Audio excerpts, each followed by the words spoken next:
यह कहानी बचपन में होने वाले प्यार के बारे में है।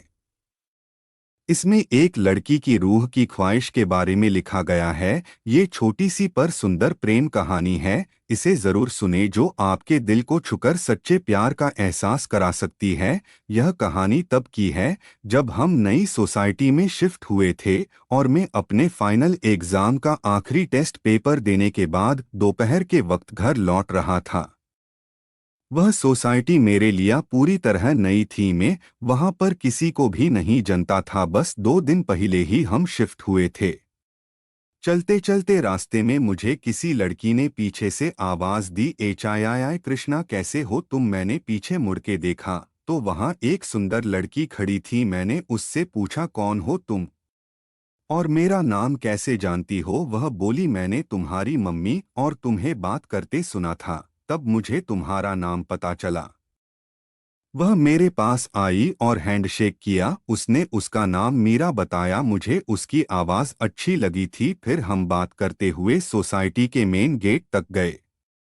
वह बोली कि मैं D wing building number 18 flat number 203 में रहती हूँ। मेरे सारे फ्रेंड्स गर्मी की छुट्टियों के लिए गांव गए हैं। क्या मैं तुम्हारे साथ खेलने आ सकती हूँ। मैंने कहा, ज़रूर, क्यों नहीं, ज़रूर आ सकती हो।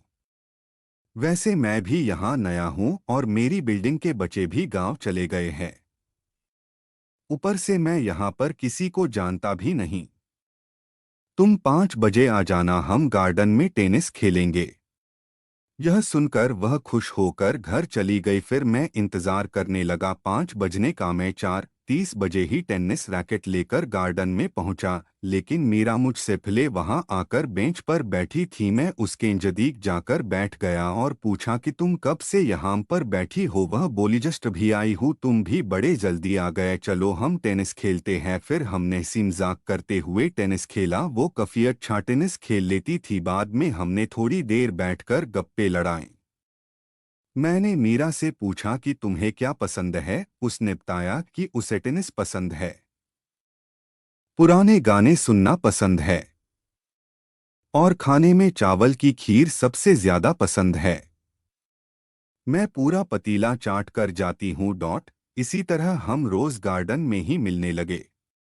मैं कभी कभी मीरा के लिए अपनी मम्मी से चावल की खीर बनवाकर ले जाता था। वह बड़े मजे से खाती और मेरी मम्मी की तारीफ करती थी। मीरा अब मुझे बहुत अच्छी लगने लगी थी, क्योंकि मुझे उससे प्यार जो हो गया था। लेकिन एक दिन अचानक मीरा नहीं आई।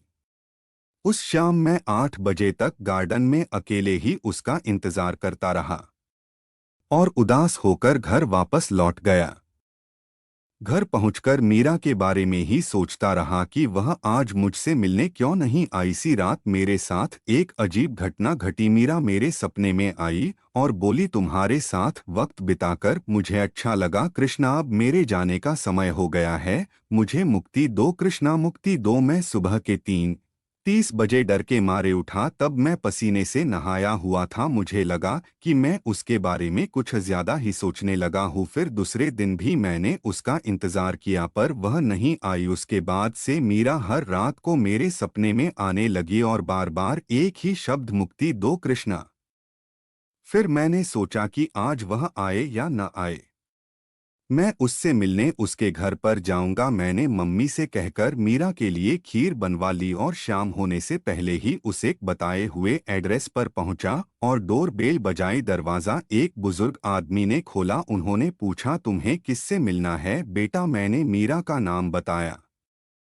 उन्होंने मुझे अंदर बुलाया। मैं जाकर उनके सोफे पर बैठा और खीर का डिब्बा बुजुर्ग के हाथों में दिया और कहा, यह मीरा के लिए है। कहा है वह, मुझे उसे मिलना है।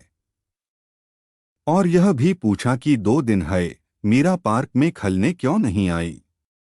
वह बुजुर्ग शांत मुद्रा में मेरे सामने सोफे पर बैठे और बोले, 14 अप्रैल यानी कि आज ही के ही दिन 1 साल पहले मीरा की मौत हुई थी।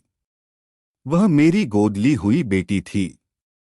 उसे जन्म से HIV एड्स था, इसीलिए किसी भी बच्चे के मम्मी पापा उसके साथ अपने बच्चों को खेलने नहीं देते थे। वह घर पर अकेले ही बैठे रहती थी। उसे हमेशा लगता था कि उसके साथ भी कोई खेलने आए, पर यह कभी संभव ना हो सका और आखिर में पिछले साल उसकी मौत हो गई। मीरा की कहानी सुनने के बाद मेरी आंखें छलक गई। फिर मैंने उस बुजुर्ग को अब तक की सारी हकीकत बताई और मुझे आने वाले सपनों के बारे में भी बताया।